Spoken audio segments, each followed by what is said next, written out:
Okay po. DPWH Undersecretary Ari Perez. Nabulilyaso si DPWH Secretary Vince Dizon sa mga isiniwalat ni Kong Libiste. Tinumbok na po ng naturang kongresista ang tauhan ni Vince Dizon na may koneksyon sa mga contractors na nakipag-meeting di umano ito. Ang pangalan ay Yusik Pires po. Bistado at agad naman ho itong nagbitiw sa kanyang pwesto. Nabulilyaso, no? Dapat din po ito imbestigahan, kawawa nito. Pero baka nagkapira na rin, no? Kasi kung totoo po ito, dahil yung isiniwalat nila ni Diskaya, may mga advances daw yan eh. Galing sa contractor, papuntang DPWH, galing sa DPWH, papunta sa mga kongresista, yung mga proponent na sinasabi nila, 25 to 30% na kickbacks. Puta, pahiya po dito si Vince Dizon, dahil nga po hinahamon niya itong si Kong Libiste na pangalanan di umano ang tinutukoy niya na mga tauhan ni Dizon na may kinalaman sa mga contractors. Kaya ito, pinangalanan at bigla naman nagbitiw. Bakit kaya? At pag-usapan rin po natin itong isa pang Gen Z na kongresista na si Kong Kiko Barsaga. Nagustuhan ko po yung inilabas niya ngayon na video na gusto niyang ihiwalay ang Mindanao sa Pilipinas. So anong ibig sabihin nito? Magiging Republic of Mindanao po siya. Pabor po yan sa akin, mga taga Mindanao. Okay po kami para ang aming gawing presidente at mamumuno ay mga Duterte. Bahala kayo mga taga Luzon. Magsawa kayo kay BBM kahit habang buhay. Daming mga kawatan kasi puro taga Luzon. May nayupak. Mga lahi, ayan si Tambaloslos. O sa inyo na rin yan. Animal anak ng kagwang. O.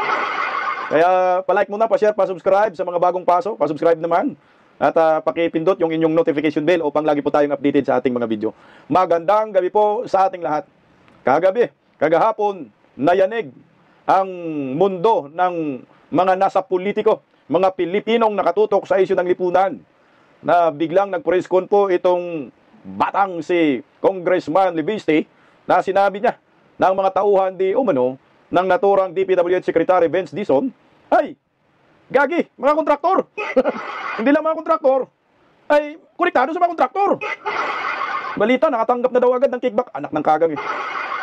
At tinamo naman ni DPWH Secretary na pangalanan di umano. Ito na, pinangalanan na ni Kong Libiste. Pakinggan po muna natin mga kabisdak ang statement ni Kong Libiste. Narito po. Nawindang ang marami nang sabihin po ninyo na may kasama sa team si Secretary Vince Dizon na kontraktor ng pamahalaan o may koneksyon sa mga kontraktor ng DPWH. Pwede po bang expound po ninyo yun, Congressman?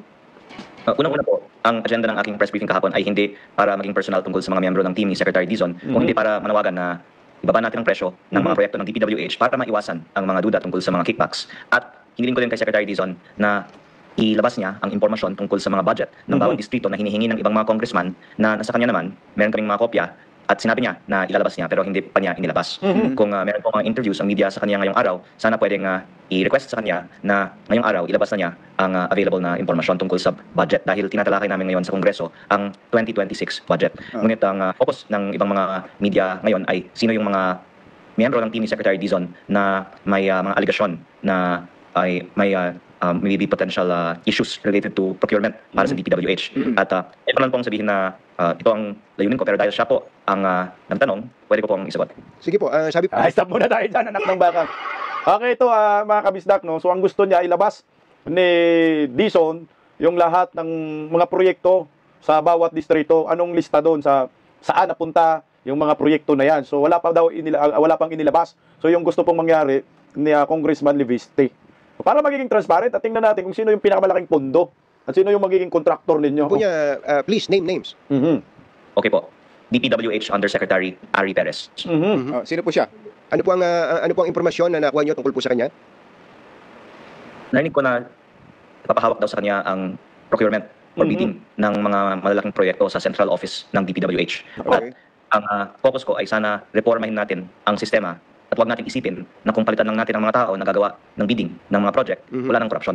Lalong-lalo po kung tingnan natin ang background ng mga tao sa team ni Secretary Dizon na hahawak sa bidding, baka magkakaroon pa rin ng corruption pero doon na lang po sa central office. At Central office na lang, may corruption pa rin, anak ng kagang. Sana zero na talaga ko.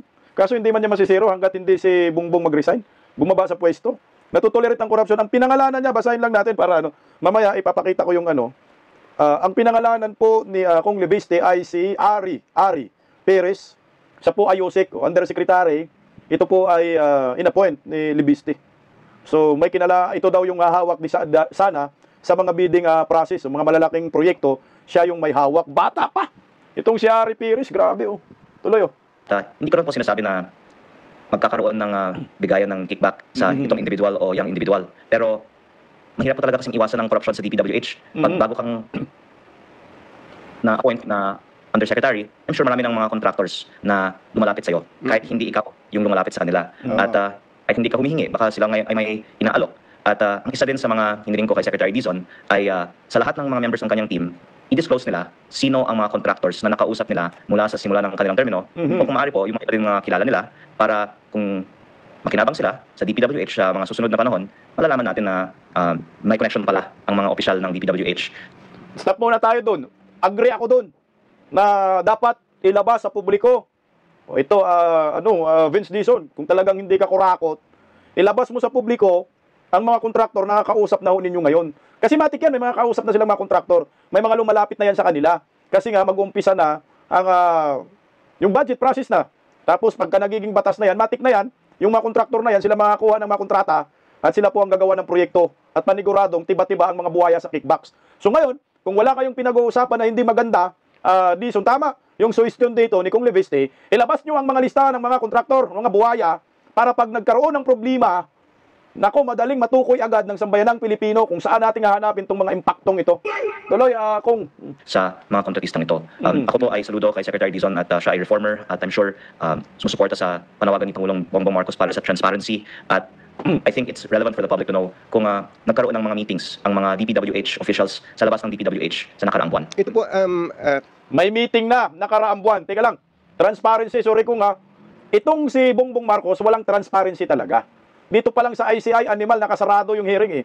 Walang transparency, na yan din po, yung malamang sa malamang, ang instruction sa kanila, huwag kayong magkamali, maglabas ng public documents, lalo na dito sa procurement process, upang hindi tayo mahanapan ng butas. Dapat nga pag nag-bidding kayo, naka-livestream din kayo eh.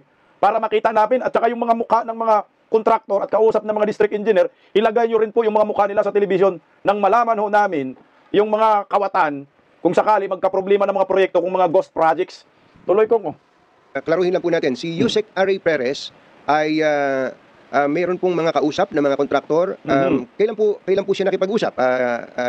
Upon his appointment as Undersecretary or even before he was appointed Yusek po ng DPWH? Ang sabi ni Secretary Dizon, pwedeng siya ang mag-investiga kasi siyempre nasa kanya naman po ang impormasyon at sabi niya just name names, so I gave one name. Actually, sir, I can name names of others. During our phone call yesterday, or during the press briefing, I received a phone call from another high-ranking member of DPWH. And ayoko naman po kasi ngalanan ng iba pang miyembro ng kanyang team at i-disclose ang iba pang mga narinig ko tungkol sa mga pag-uusap nila sa mga contractors at ang aligasyon na meron daw pang mas malalim pang mga connection sa mga contractors sa kanila. Sabi ni Secretary Dizon, i-check niya ang mga members ng kanyang team at ang dagdag ko po sana ay sana ilabas nila sa publiko ang mga detalye ng sino ang mga nakausap nilang mga contractors. Correct. Sino yung mga nakausap na contractors at sino yung kumausap sa mga contractors. Yung tumawag pala kagahapon sa kanya ay mensahero nga ni Vince Dizon. So inutos yun ni Vince Dizon na kausapin itong si Kung Libiste kasi trending po yung press ko niya kagahapon eh. Talagang pinutakti ho sa social media itong si Vince Dizon. So inutusan habang nagpe-press con tumawag. So nabulilyaso kaya nga natakot no. Natakot ho itong si Vince Dizon. At hindi ho sa dito makakatakas pa kahit bihin na lang natin nag-resign. Alam niyo ho kasi itong sa DPWH kung hindi matibay ang sikmura mo dyan, kung hindi ka dedicated sa pagserbisyo sa bayan, yung kaluluwa mo, mabibili talaga yan. Pipresyohan ka dyan ng mga contractors, bisyohan ka ng milyon, kasi nga milyon rin naman ang makukuha nilang proyekto. Ito yung kalakalan ngayon. Pag mahalang-halang ka na bituka, lalo na ngayon, walang Anti-Corruption Commission, inalis ito ni Bongbong Marcos, talagang kakainin po kayo ng maling sistema dyan. Tuloy po. Do you want Secretary Dizon to fire Yusek Ari Perez? Actually, I don't want to focus on his choice of appointees.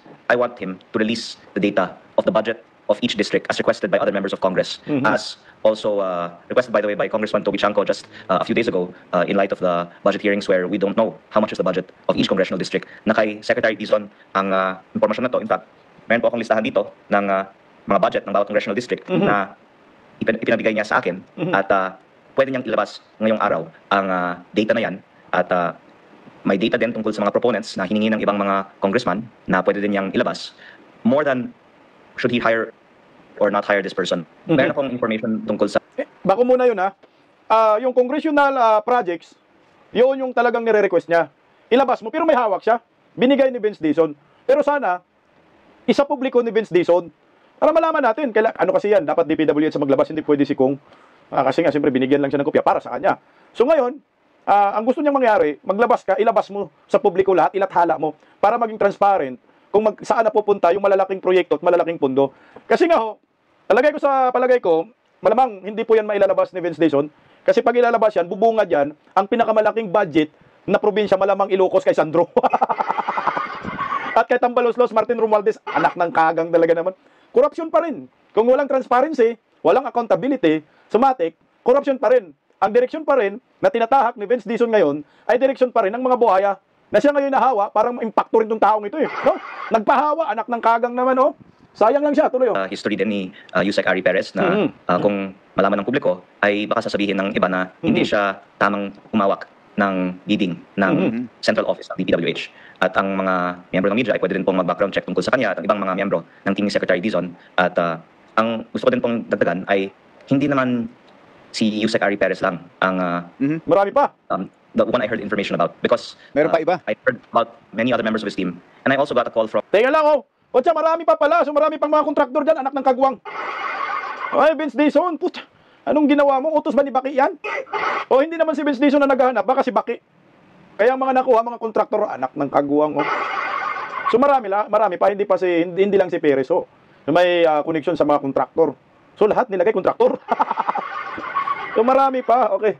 Tuloy oh. From one other member of Secretary Dizon's team during our press con yesterday. And I have lines of communication with them so that I don't want to name many more of them. But I'm just hoping that Secretary Dizon will also reflect that alam naman niya, yung mga miyembro ng kanyang team ay may mga history tungkol sa pag-uusap sa contractors, procurement. Ang iba sa kanila ay baka may connection sa mga contractor. Kaya kung gusto po ni Secretary Dizon, pwede nating i-discuss pa ang lahat ng mga detalye nito sa media. Pero baka malulungkot ang mga supporters ng bagong DPWH kung ilabas natin sa media lahat ng narinig natin tungkol sa mga bagong appointees niya. Ang point ko lang sana ay we ask that Secretary Dizon disclose the information that he committed and lower the prices. And if he does that, then we can be confident that there is real change in DPWH. Kailangan natin baguhin ang sistema, hindi lang po ang mga personalidad. At kahit sino po ang ilalagay mo sa DPWH, mahirap pong trabaho ito, marami pong mga temptations at opportunities also to talk with contractors. At maganda pong magiging resulta nitong usapan ay mag-announce sana si Secretary Dizon ng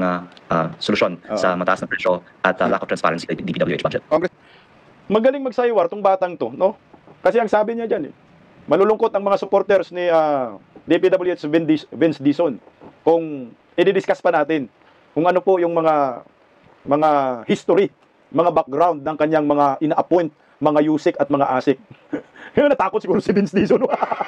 Kasi yung press ko ni Vince Dizon kahapon, parang ang linis-linis, tingin niya sa mga in-appoint niya, ang linis-linis. Pero malaman-laman natin, galing sa kumpanya ni Pangilinan, tablado rin mga kontraktor, galing sa kumpanya ni Ramon Ang, tablado rin yung kontraktor. Itong si Ari Perez, galing sa BCDA, putya, halatado talaga mga kontraktor. May mga experience, may history pagdating sa mga procurement process, pangongontrata. Kaya ito yung pinaghimutok ni Kung Lobiste. Kasi siguro, napilitan sila dito, putya, delikado tayo, magaling tong batang ito. Tuloy, Congressman, last na lang, doon sa part na yun sa team ni Secretary Vince Dizon. Sabi mo nga, hindi lang si Ari Perez, meron pang ibang members ng kanyang team na may narinig din kayo. Pero gaano ka-reliable, Congressman Leon, yung mga information ninyo yan, sa mga sources ninyo, gaano ka-reliable para paniwalaan ninyo? Kasi kung hindi, parang magiging hearsay lang kung sakasakali. Gaano ka-reliable yan? Kaya po ako nag-discuss nito dahil baka 10 tao po ang nagbigay sa akin ng impormasyon tungkol sa mga miyembro ng team ni Secretary Dizon. Iba-ibang source at credible po. At ang ikinagulat ko ay nung sinabi ni Secretary Dizon na walang kontraktor sa kanyang team. Baka walang kontraktor sa papel na pangalan, pero ang nabalitaan ko nga ay talagang meron. At pangalawa, inamin po ni Secretary Dizon na nagkaroon sila ng mga diskusyon sa mga contractors. Sa isang interview ngayon lang, sinabi daw niya, meron daw sa labas ng DPWH, pero wala naman daw hinihingi sa mga meeting ngayon. Bakit daw sa labas? Bakit naman sa labas ginaganap ang mga meetings sa mga contractors? Kaya para maiwasan na lang po ang mga alleged hearsay, i-disclose na lang nila sino ang mga contractors na na-meet nila. And dagdagan ko po, ang isang nabalitaan ko ay meron daw ebidensya na nagkaroon ng mga meetings ang mga miyembro ng team ni Secretary Dizon. At inaamin naman niya na minimit nila ang mga contractors. Kaya sana maging transparent na lang sila sino ang mga contractors na ka-dinner nila, na ka-meeting nila sa nakaraang buwan. Ka-dinner pa talaga, malamang kapal ng sobre nun. Siguro, malitan ng basura. Anak ng kagwa mo. Pag tiningnan nyo po, itong si Kong Libiste, mainit, no? Sincero, nakikita ko sincero. Credible yung source niya, sabi niya.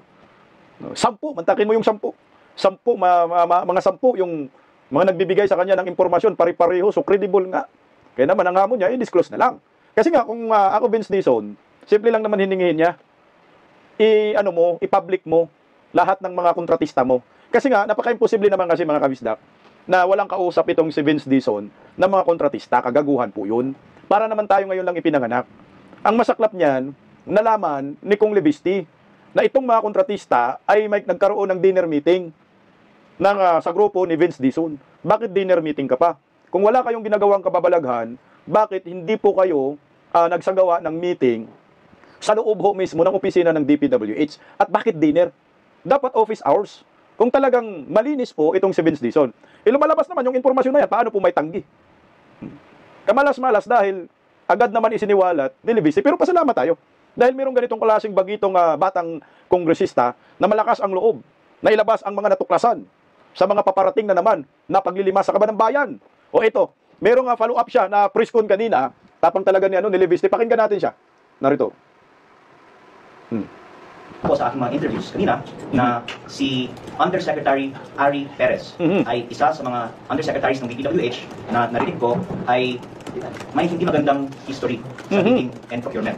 At ang nabalitaan ko rin po ay plano daw ni Secretary Vince Dizon na ipahawak kay Undersecretary Ari Perez ang bidding ng DPWH sa Central Office. Sa tingin ko, maraming mga madidisappoint sa high expectations ng liderato ni Secretary Vince Dizon kung makita nila ang history ng bidding and procurement ni Undersecretary Ari Perez. Kaya at least, sabi ni Secretary Dizon, pangalanan ko ang iilan sa kanyang team at ang ibigay kong pangalan ay si Undersecretary Ari Perez. Dahil kung may 10 tao na nagbigay sa akin ng impormasyon tungkol sa mga appointees ni Secretary Vince Dizon, ang pinakamarami na nabanggit sa mga 10 ito ay si Undersecretary Ari Perez. Stop muna tayo doon. So, si Ari Perez pa lang yung pinuruhan kasi sa 10, majority daw na informante niya, informante ni Kong Libiste, majority, pangalan ni Ari Perez lumalabas. So, ito yung pinangalanan niya. No, binigay muna. So, isa pa lang yan. So, ilan ba yung tauhan ni Dizon? Kasi marami pa, hindi lang si Ari Perez. Baka sa mga susunod na araw, pangalanan muli ni Kong Libiste. Tuloy oh. May iba din na nabanggit. Ang isa pang nabanggit sa akin ay yung mataas na opisyal ng DPWH na tumawag sa akin kahapon habang tayo po ay gumagawa ng ating press con. May mga nagsasabi, kasama din po dito ang mga taga-suporta ni Secretary Vince Dizon na hindi daw po totoo na nagkaroon ng phone call ako kahapon mula sa isang mataas na opisyal ng DPWH. Pero mukhang hindi po nila natanong si Secretary Vince Dizon dahil sa kanyang radio interview kaninang umaga, inamin ni Secretary Vince Dizon na siya ang nag-instruct sa kanyang malapit na tao na tawagan ako. Baka hindi lang po nila alam na ongoing pa ang ating press con. Naka-silent naman po ang phone ko, pero nakita po nag-ring kaya sinagot ko. Patay ka, bulilyaso ka talaga, Vince Dizon. O di ba tama ho tayo? Kahit hindi sinabi po kagahapon ni Libiste na si Vince Dizon yung tumawag. Si Vince Dizon ang nag-utos. Kasi siyempre hindi naman direkta si Vince talaga tatawag sa kanya. Inutusan yung mataas na yusik. Malamang Yusik talaga yun, mataas na official kasi sunod sa sekretary Yusik. So yun yung pinakamalapit, parang kanang kamay ni Vince Dizon. Pero siya yung nagutos. Natawagan mo, itong Congressman Libiste na ito, dahil nag-press con, binanatan tayo. So yung tumawag pala sa kanya din, ay nakita rin nakipag-meeting sa mga kontratista, sa mga contractors. So ngayon ito, dahil right hand yan ni Vince Dizon, puta panigurado si Vince Dizon, kung ano man ang makukuha at nakukuha na ba, kung may nakuha na kickbacks, yung right hand na tinutukoy ni Kong Libiste, kung meron ng 25 to 30%, malamang ka, Vince Dizon, nakatanggap na rin, anak ng kagang naman. May mga advances kasi yan, ng mga kickbacks. Sinabi yan ni Diskaya, na yung mga siuna, utay-utay. Hanggat sa pag nagiging nagiging gaan na, ayan, bigay na naman. Napirmahan na, automatic bigay na kalahati na. Pag naumpisa na, ayan, bigay na naman. Ganun yung sindikato. Ngayon, nakakalungkot nga lang, itong si Vince Dizon, nilamon din ng maling sistema. Hindi natin alam kung nakakuha na, pero ayon sa impormasyon ni Kong Libiste, may kausap na mataas na opisyal diyan sa DPWH. Ang mga kontratista nakipag-meeting nga eh. Siguro si Vince Dizon hindi sumama sa meeting, sila lang. O sige, dinner meeting na yun. Anong gagawin natin? Pagkakitaan. Sinong kausap? Mga kontratista ang gagawa sa proyekto. Ang mali ninyo, nag-dinner meeting kayo. Pero kung yung meeting na yon, office hours, sa loob ng DPWH Central, baka wala po kayong question doon. Kasi pwede naman sabihin, kailangan namin ng mga kontraktor. Tsaka sinong gagawa sa proyekto kung walang kontraktor? Di ba? Kung walang kontratista, ito, pangalan namin. Kaya nga ngayon, hinihingi ni Kong Leviste yung mga pangalan ng mga kontratista. Kasi pag nagka-problema, yun ang hahabulin.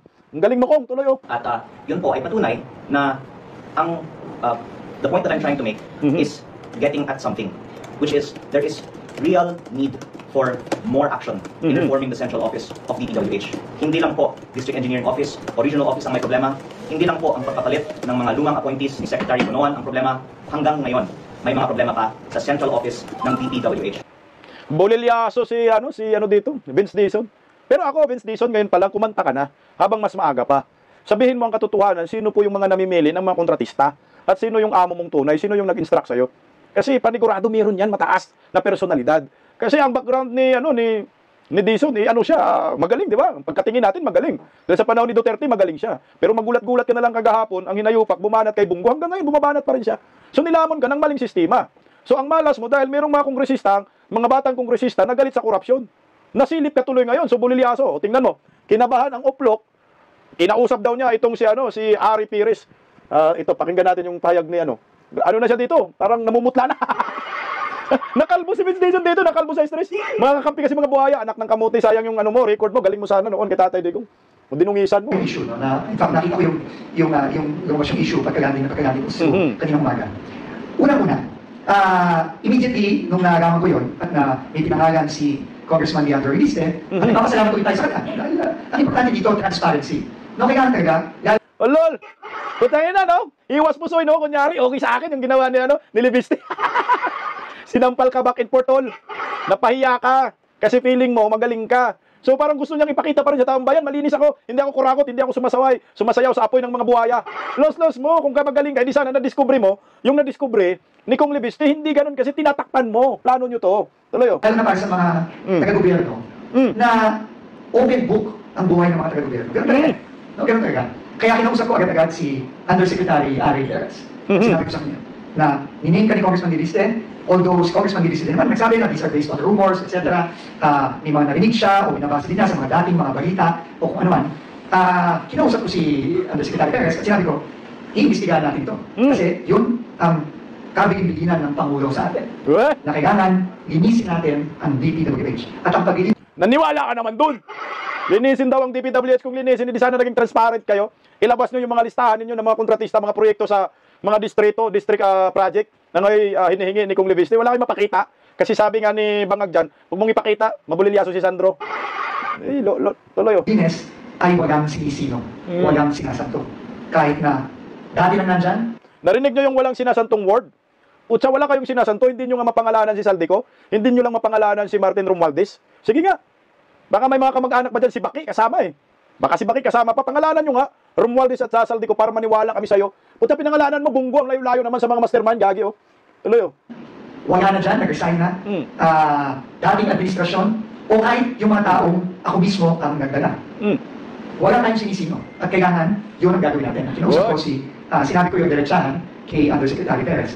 Pero, ang sinabi niya sa akin, unang-una, welcome ngayon, pero ayaw niyang makasagabal at ayaw niyang maging distraction ito dahil alam niya napakabigat ng kailangan natin gawin at siya ay nag-tender ng irrevocable resignation. At ito, syempre, ay tinanggap ko na.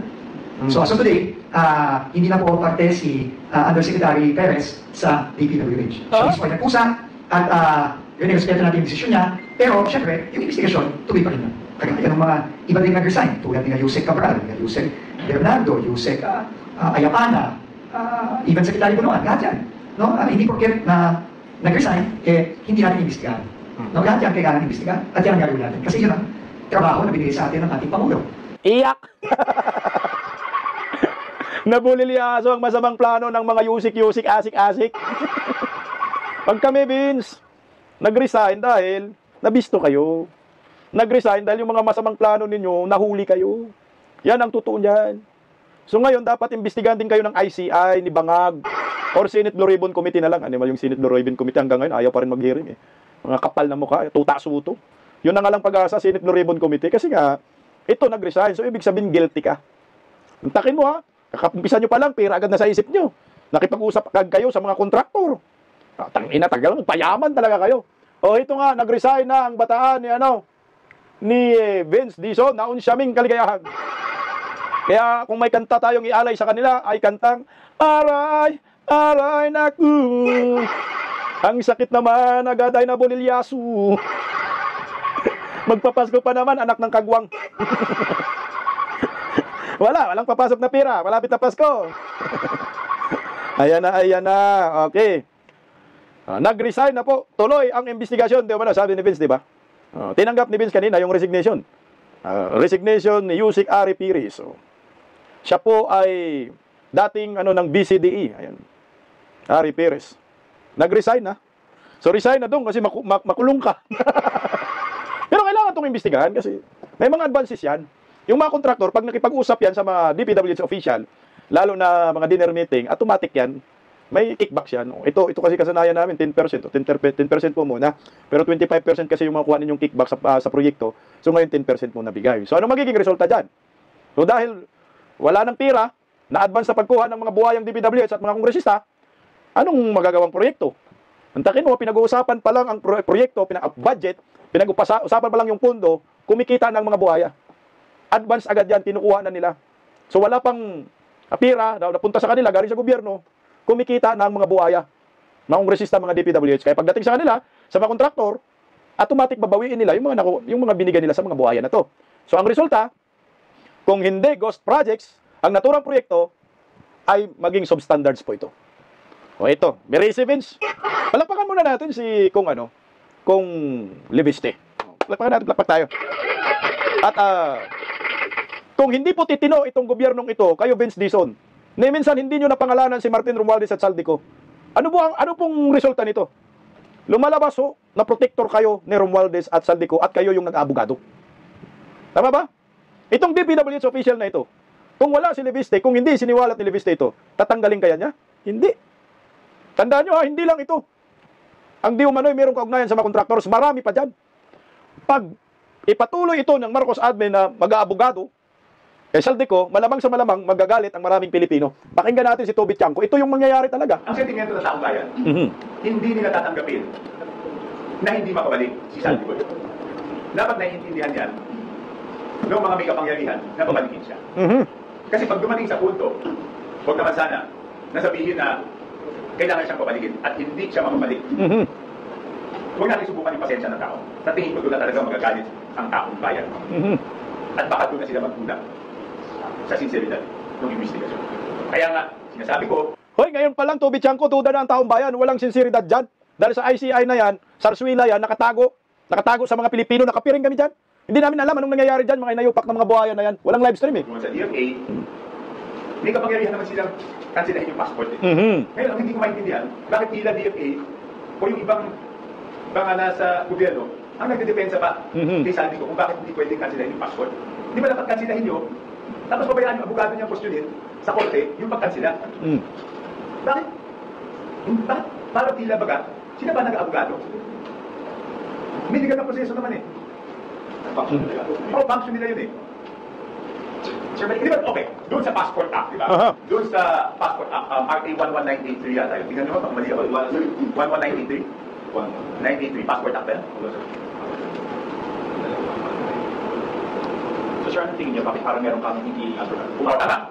Passport Act, Section 4 o Section 5. Nandiyan yung grounds, tingnan natin kung matalas pa yung memory natin. At least doon sa RA, tama tayo. Ito, 4 is authority to issue denial cancel. O yan, okay, ganito ha. Medyo matalas pa pala memory ko. RA 11983, Section 4. Isa sa mga grounds dyan is national security. Tama? Eh yung galit na galit yung tao. Siguro naman mag-agree tayo na galit na galit ng tao. May mga mass movements. Itong mass movements na to, pwedeng samantalahin ng masamang elemento para ma-destabilize yung gobyerno. Hindi pa ba national security issue yan? Hindi pa ba yung pasok doon? So sa DFA, hindi pa ba pasok yan? So ba't hindi nyo kansilahin? Tapos bahala na yung abogado niya mag-question? Sir, ano nakikita niyo possible reasons para hindi inuusan yung proseso niyo? Yung pag-cancel ng passport, hindi mo alam eh, kaya dapat sagutin ng DFA eh. O ngayon, pag hindi na-cancelayan at hindi na pauwi at nakakuha ng passport sa ibang bansa na walang extradition, willing ba sila managot? Ako, sasagutin kita, Toby Tiangco.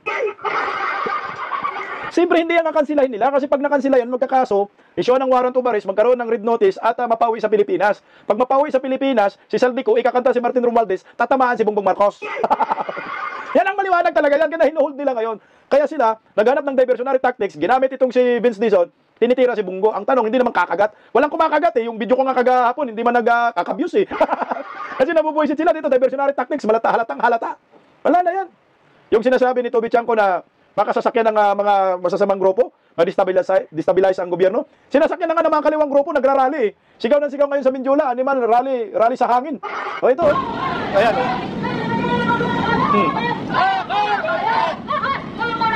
Oh. Tingnan mo, lahat daw ng kurakot dapat managot. Si Vice President Inday Sara, dinamay pa ng mga gagi, oh.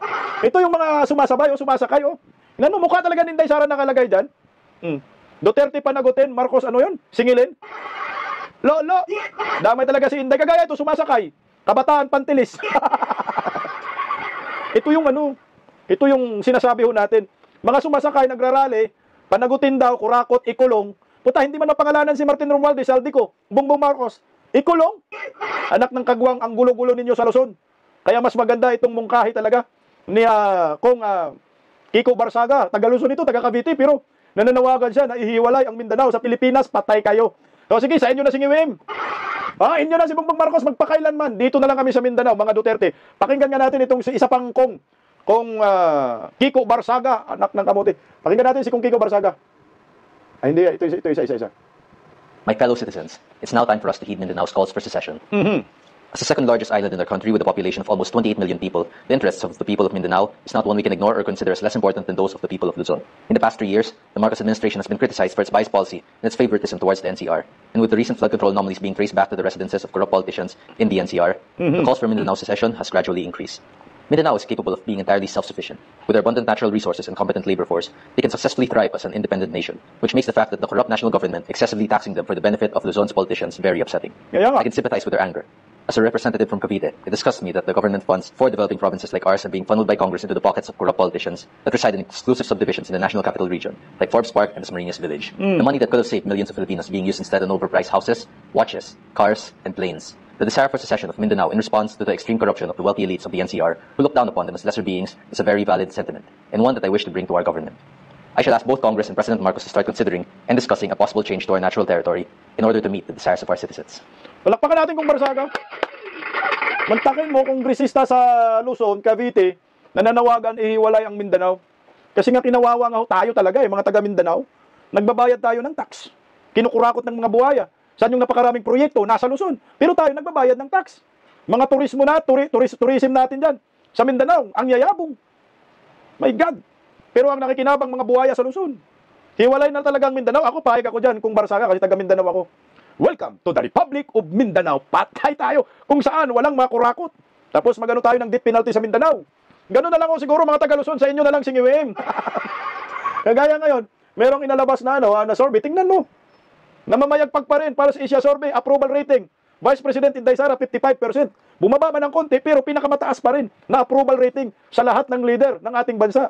Amin na yung 55% mga taga Mindanao, sa inyo na yung si Bongbong Marcos magpakailanman habang buhay sa inyo na taga Luzon. Yung mga taga Luzon na ayaw kay Bongbong Marcos, sama-sama tayo sa Siargao.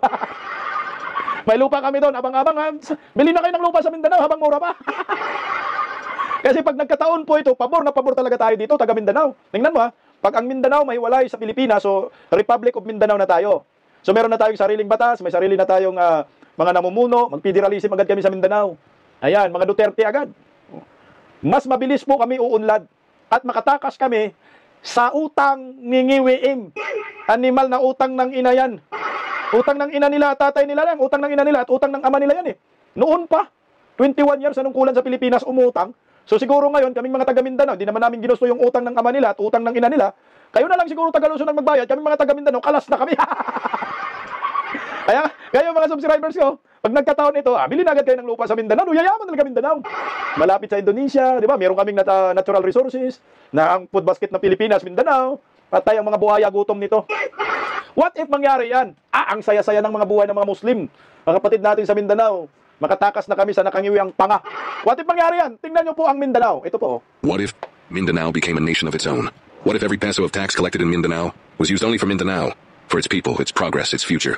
Imagine a land so rich it could stand on its own feet, a land blessed with fertile soil and vast plantations of bananas, pineapples, coffee, and cacao, and many more. Mountains that hide gold, nickel, copper, and oil beneath their roots. Rivers that generate power, seas that overflow with life. Mindanao, the food basket of the Philippines, but more than that, a powerhouse of natural wealth and potential. Imagine a nation fueled by its own people, guided by its own hands, and strengthened by its own resources. If Mindanao became a country, it could shape its own destiny and rise as one of the richest lands in Southeast Asia. But maybe it's not just about separating. It's about realizing how powerful, capable, and self-sustaining Mindanao truly is. Because Mindanao has always been more than just the South. It's the heart that keeps the nation alive. Wala na, hiwalay na kami sa mga taga Mindanao. Yung Visayas, wag natin isali kasi nandiyan si Tambaloslos eh. Nandiyan rin si si Visayas man yan si Samar. Pwede siguro, hiwalay ng Samar. Sama namin Visayas, iwan yung Samar.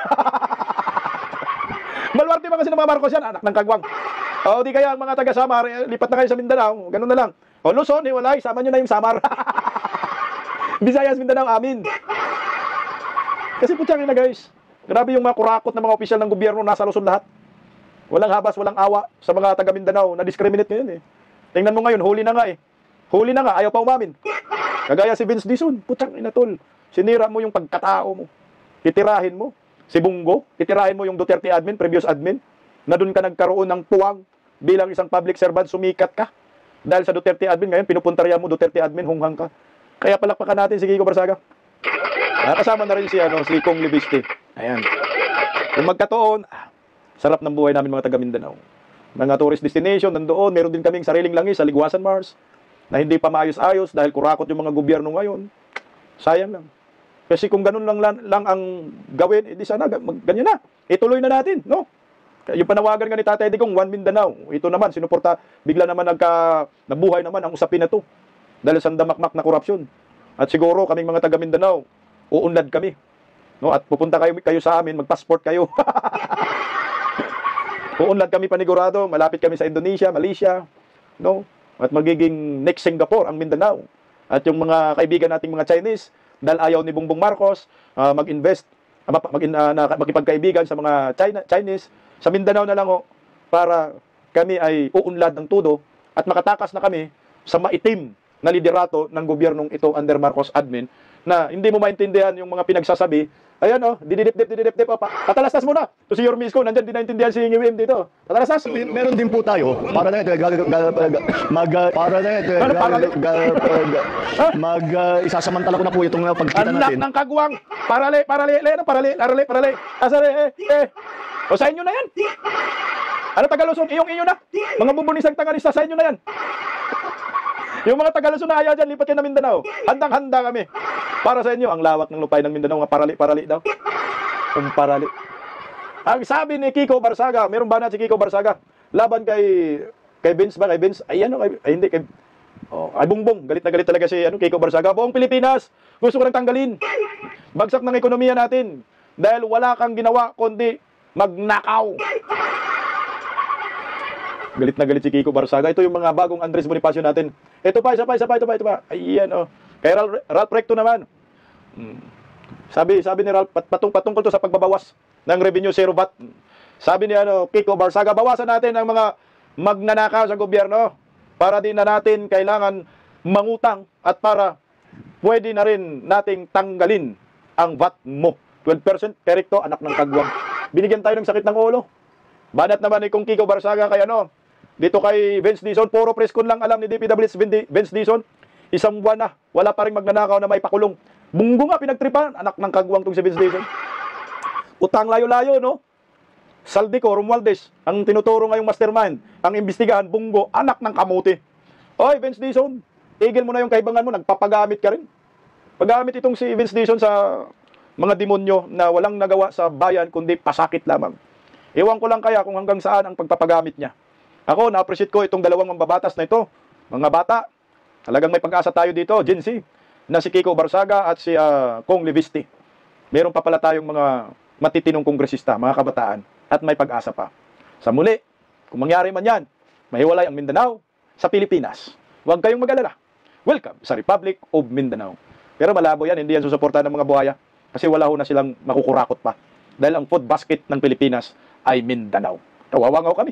Walang release hanggang ngayon. Magka-release na sana. Ginago pa ni Bongbong Marcos, anak ng tipaklong naman talaga.